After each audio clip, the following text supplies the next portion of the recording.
Operation Sindoor ಕಾರ್ಯಾಚರಣೆ ಯಶಸ್ಸಿನ ನಂತರ ಸೈನಿಕರ ಆತ್ಮಸ್ಥೈರ್ಯ ಹೆಚ್ಚಿಸುವ ನಿಟ್ಟಿನಲ್ಲಿ ವಿಜಯಪುರ ಜಿಲ್ಲೆಯ ಮುದ್ದೇಬಿಹಾಳದಲ್ಲಿಂದು ತಿರಂಗ ಯಾತ್ರೆ ನಡೆಯಿತು.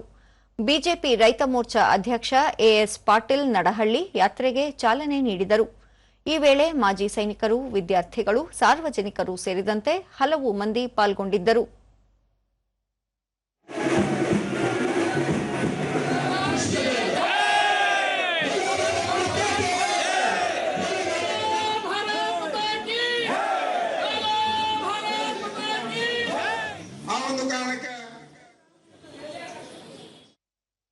ದೂರದರ್ಶನದೊಂದಿಗೆ ಮಾಜಿ ಸೈನಿಕರ ಪತ್ನಿ ರೇಖಾ ಕುಂಡಗೂಳಿ ಭಾರತೀಯ ಸೇನೆಯಲ್ಲಿ ಪತಿ ಹವಾಲ್ದಾರ್ ಆಗಿ ಸೇವೆ ಸಲ್ಲಿಸಿದ್ದಾರೆ.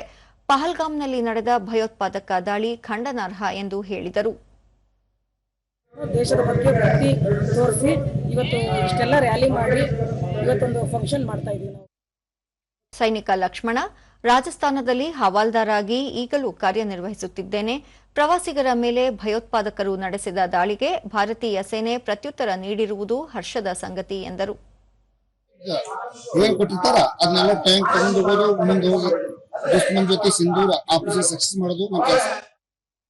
ಮಾಜಿ ಸೈನಿಕರ ಸಂಘದ ಕಾರ್ಯದರ್ಶಿ ಬಿಎಚ್ ನಾಗರಬೆಟ್ಟ, ಭಾರತೀಯ ಸಶಸ್ತ್ರ ಪಡೆಗಳು ಭಯೋತ್ಪಾದಕರ ಅಡುಗುದಾಣಗಳನ್ನು ನೆಲಸಮ ಮಾಡುವ ಮೂಲಕ ಸೂಕ್ತ ಉತ್ತರ ನೀಡಿವೆ ಎಂದರು.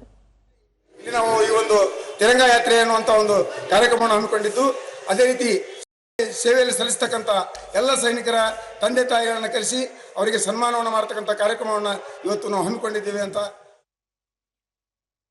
ಮಾಜಿ ಸೈನಿಕ ಪಿಸಿ ಬಿರಾದರ, ಪಹಲ್ಗಾಮ್ನಲ್ಲಿ ನಡೆದ ಘಟನೆ ಮನಕಲಕುವಂತಹದ್ದು, ಇದು ಖಂಡನಾರ್ಹ ಎಂದು ಹೇಳಿದರು.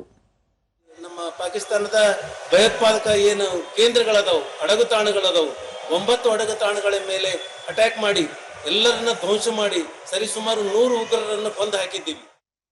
ಸಾಮಾಜಿಕ ಹೋರಾಟಗಾರ ಸಿದ್ದರಾಜ ಹೊಳಿ, ಆಪರೇಷನ್ ಸಿಂಧೂರ್ನ ಮೂಲಕ ಭಾರತೀಯ ಸೇನಾಪಡೆಗಳು ಪಾಕಿಸ್ತಾನ ಮತ್ತು ಭಯೋತ್ಪಾದಕರಿಗೆ ತಿರುಗೇಟು ನೀಡಿವೆ ಎಂದರು.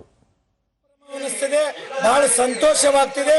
ನಮ್ಮ ದೇಶದ ಸೈನಿಕರಿಗೆ ಕರ್ನಾಟಕದಲ್ಲಿ ಮೊಟ್ಟ ಮೊದಲ ಕಾರ್ಯಕ್ರಮವನ್ನ ನಾವು ಮುದ್ದೇಬಿಹಾಳದಲ್ಲಿ ಮಾಡಿದ್ದು ನಮಗೆ ತುಂಬಾ ಹೆಮ್ಮೆ ಅನಿಸ್ತಿದೆ.